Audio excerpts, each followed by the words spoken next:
మేము కమిషనర్ గారు కూడా మరి కోర్టు ఆర్డర్ ప్రకారం వాళ్ళకి ఏదో చెప్పినట్టున్నారు. మరి వాళ్ళు వస్తే దానికి మేము ఆల్టర్నేట్ ప్లేస్ అక్కడ చూసుకొని మీరు అవకాశం ఉంటే అక్కడ ఏర్పాటు చేపిస్తాం. మరి అక్కడ కొనసాగించడానికి ఇబ్బంది ఉంటుంది.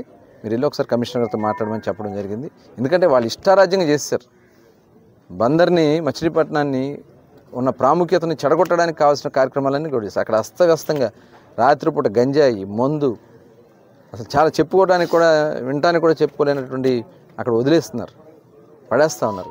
అవి ఎగిరెళ్ళి ఆ ఇళ్లలో పడతా ఉంటే ఆడబిడ్డలు అవి చూసి వాళ్ళు పొద్దున్నే లెగ్గానే ఇంటి ముందు అవి చూసేటప్పటికి వాళ్ళకి ఒక్కొక్కరు చాలా బాధపడుతున్నారు.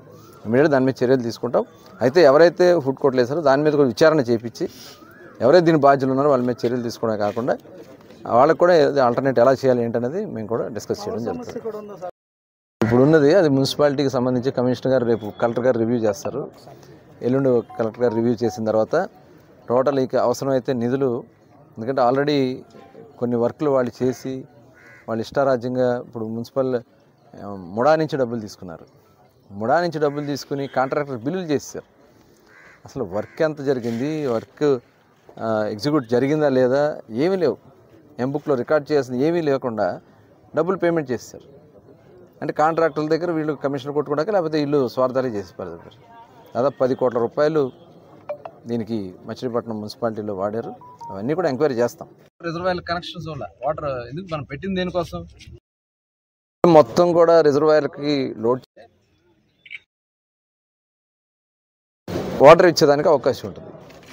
ఎక్కడికక్కడ జోనల్ వైజ్గా డివైడ్ చేయాలి. దాన్ని జోన్ వైజ్గా డివైడ్ చేసి ఎప్పటికప్పుడు వాటర్ ప్రాబ్లం లేకుండా చేయాలని చెప్పి మేము లక్ష్యంగా చేస్తే 5 ఏళ్ళు దాన్ని ఏమీ చేయకుండా రంగులేసుకుని ఊరేగారు తప్ప ఏమీ లేదు. ఇప్పుడు ఆ రిజర్వాయర్లన్నీ కూడా ఇప్పుడు అదే చెప్తాను, దానికోసమే ఒకడు ఇష్టారాజ్యంగా చేస్తామంటే అతన్ని ఆల్రెడీ కమిషనర్ గారు పక్కన పెట్టడం జరిగింది.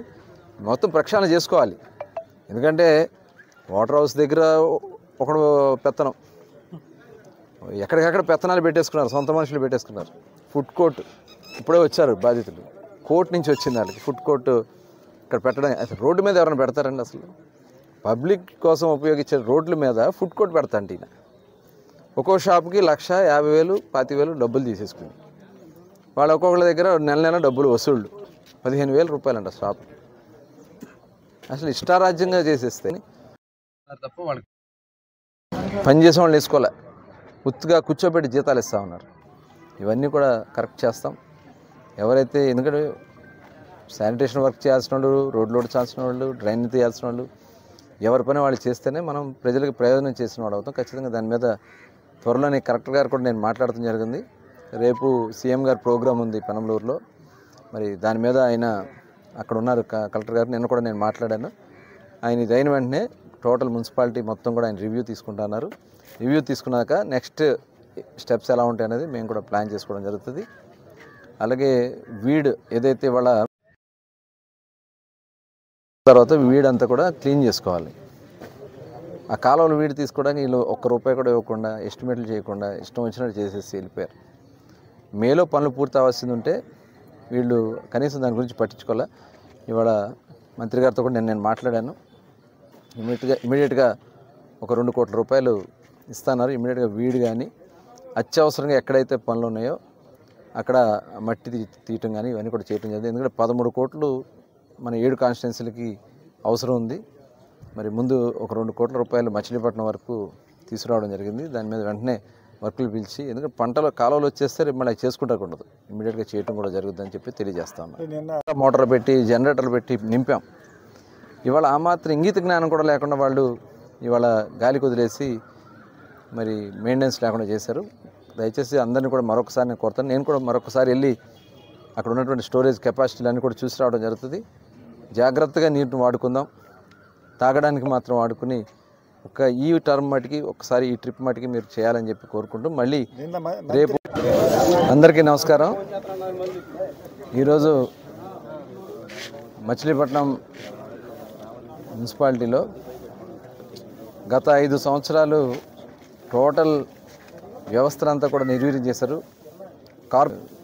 అప్గ్రేడ్ అయినా ఈ కార్పొరేషన్కి తీసుకురావాల్సినటువంటి నిధులు తీసుకురాలా, కనీసం కార్పొరేషన్లో ఉన్నటువంటి వర్కర్స్తో సక్రమంగా పని కూడా చేయించుకునే పరిస్థితి లేకుండా కాంట్రాక్టర్ వర్కర్లు ఇష్టం వచ్చినట్టు వాళ్ళ సొంత మనుషులు పెట్టి ఎవరు కూడా పని చేయకుండా టోటల్ శానిటేషన్ మొత్తం కూడా దెబ్బతింది, డ్రైనేజ్ వ్యవస్థ దెబ్బతింది. ఇవాళ దానికోసమే టోటల్ ప్రక్షాళన చేసుకోవడం జరిగింది.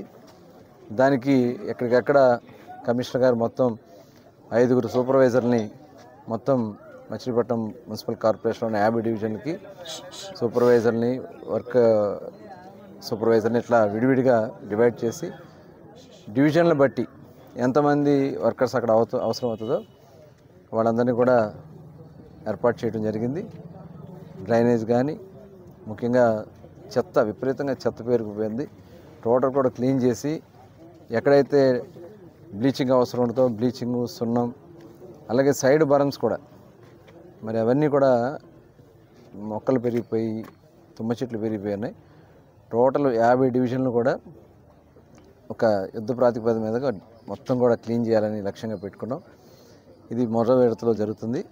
అట్లాగే మంచినీళ్ళు ఇవాళ ఎందుకంటే ఈ పాలకులు చేసినటువంటి నిర్లక్ష్యానికి కేవలం పేరు నాని గారు వాళ్ళు వెళ్ళి మైకులు పెట్టుకుని